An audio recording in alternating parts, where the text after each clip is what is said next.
Hello and welcome to our WIFR FastCast. Winnebago County will pay $500,000 to settle a lawsuit over a double fatal crash. The county approved the settlement January 22nd. The lawsuit comes from Javen Douthard, who was a passenger in a vehicle driven by Tario Henry. Investigators say in September 2019, Henry drove away from deputies and crashed into another car. That crash killed Henry and 50-year-old Todd Bomberger, who was a father of two. Douthard was seriously hurt in the crash. The county said they did nothing wrong and settled a $2.3 million lawsuit with Bomberger's family in April 2022. Former DeKalb County Corrections Deputy Bartholomew Ilinikina must pay more than $20,000 for lying to get a Paycheck Protection Program loan during COVID.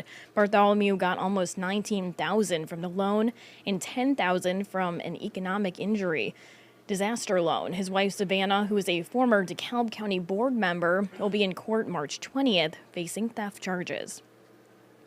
22-year-old Nathan Hilton faces several charges accused of sexually assaulting a juvenile. Rockford investigators looked into the case in November 2024 and named Hilton the suspect. Police say Hilton knew the juvenile. He was taken into custody Thursday. Rockford police arrest a 13-year-old accused of speeding from officers. Police say before 7 Wednesday night, investigators found a stolen minivan in Sycamore near 20th Street and 23rd Avenue. The vehicle was found in the 3100 block of 12th Avenue. The teen's accused of leaving the vehicle and running away from police. He faces several charges, including not having a driver's license. Lawyers for a teen accused of killing 17-year-old Caleb McCall in Sycamore want to delay the murder trial because a witness can't testify in person. According to the Daily Chronicle, the trial is expected to start next week. Hamza Katatbe is charged as an adult and was 15 when the crime took place. Authorities say the now 17-year-old stabbed McCall in 2023 during a fight between several minors. The minors are also expected to testify, according to witness lists. If convicted, Katatbe could spend at least 20 years in prison. This is our first Partners Against Crime, a series where we dig into unsolved crimes throughout the state line with the investigators charged with solving the case. This week, we step back 13 years to the murder of William Presley of Rockford. Deputies were dispatched to 1421 LaBelle Avenue for a medical assist. March 24th, 2013, a Sunday. A chill blows over Rockford's far west side, and despite more than an inch of snow on the ground, it's not because of the cold. Once on the scene, investigators knew no assist would change the outcome for 47-year-old William S. Presley. They found him inside the garage of his home, shot to death. Do you know who made the call? It was a family member that had came to check on him because they hadn't heard from him. Presley lived alone and ran a small business from inside his house. It wasn't uncommon for him to be in the garage. Former Winnebago County Sheriff's Department Deputy Chief Dominic Aspero oversaw the investigation. People need to be concerned anytime there's a violent crime in their neighborhood. It's really premature for me to say whether or not it's a random act. What's fair to say is that the majority of the time it's not. Fast forward 13 years, Aspero's successor, Deputy Chief Kyle Boomer, shares a similar sentiment. There's like a report that there was no signs of forced entry, so what does that kind of indicate? You know, obviously there's many different theories we're working.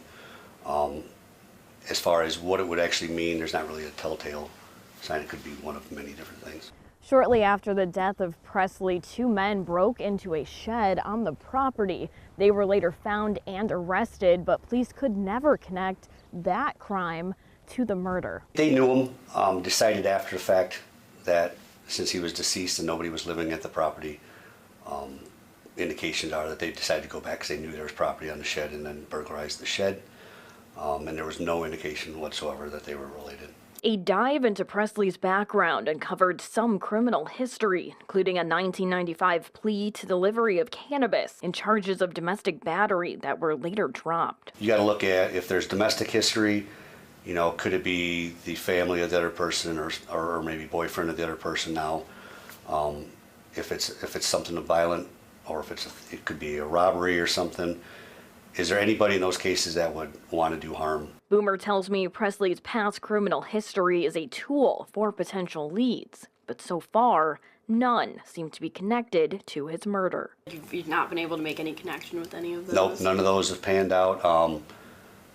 You know, a lot of times you get people that might have a lot of enemies or people that may want to do them harm. It's just a matter of narrowing it down. You know, he ran a business out of his own home, so then you got to look at, was somebody trying to rob him? There's just so many different things you got to look at. Slim details are the norm with cold cases. Boomer says too much public information can taint the testimony of a witness or a suspect. It's with the best interest to make sure that once we do make an arrest, we go to court, we can't get thrown out of court, we can't have a defense attorney tell us that no, this was where they got it from the media, and then the case goes apart. Weeks ago, the Detectives Bureau received a tip related to Presley's case, pointing them down a path they've already traveled. That's where a pair of fresh eyes could see a spark that could heat up this cold case. What should the Rockford people know about this case? We are constantly working this case. A detective will get it in the middle of their regular caseload. They'll take a look at this case when they can. Technology is always advancing, so they may be, even if we're not getting new tips on it, they can always look at it and see, you know what, we can send this piece to the crime lab or, you know, that piece, and then see if we can get something off of that. Boomer says by principle, detectives believe most people are good and will help if they can. I think that people do want to come forward for whatever reason they did it, and I hope that they do for the good of Mr. Presley's family in this case, and then the whole community to put it at rest for everybody. And eventually, the murder will be solved. We'll make an arrest in this case at some point. If you have any information regarding the murder of William S. Presley, contact the Winnebago County Sheriff's Police Detective Bureau at 815-319-6400 or call Crime Stoppers at 815-963-7867.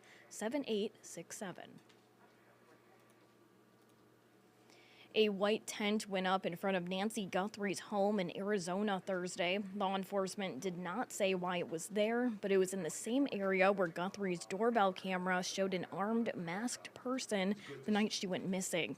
A source close to the investigation confirms to CBS News the discovery of a pair of gloves found about a mile or so from Guthrie's home.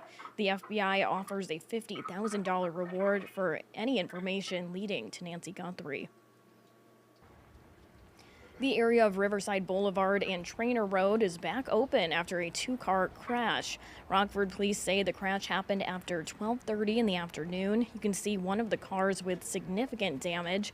No word on if anyone was injured.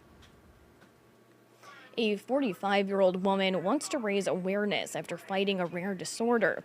WIFR's Nathaniel Langley discovers how she lives with the aftermath of battling a 1 in a million skin reaction. Hey folks, WIFR's Nathaniel Langley here, and I just got done speaking with a woman in McChesney Park about her experience with Stevens-Johnson syndrome. It's a rare disorder that's left her legally blind, and I sat down with her about her hope to raise awareness and the ordeal she's gone through the last couple of years. Be sure to tune in later today on WIFR and catch it on WIFR.com. Travelers visiting Chicago Rockford International Airport can now add the Sunshine State to their list of destinations. Allegiant officially starts nonstop service to Fort Lauderdale, Florida. Tickets for the new route start as low as $42, and the flights will operate up to twice per week. Seats and dates are limited, and Allegiant leaders say the expansion reflects its commitment to delivering travel that's more accessible, affordable, and enjoyable. The International Women's Baseball Center announces several major partnerships with companies including the Sports Bra. The move comes as the organization plans to host the Women's Baseball World Cup July 22nd through the 26th at Rivet Stadium. ESPN radio host CJ Silas will be the lead public address announcer throughout the tournament. With spring training here, Gray Media announces a deal with the St. Louis Cardinals to broadcast several games this year for free. 8 spring training and 10 regular season games will be on WIFR and WSLN. The announcement comes as part of the launch of Home Plate to give fans free over-the-air access to the teams they love. To find out which dates WIFR is airing Cardinals baseball, visit our website.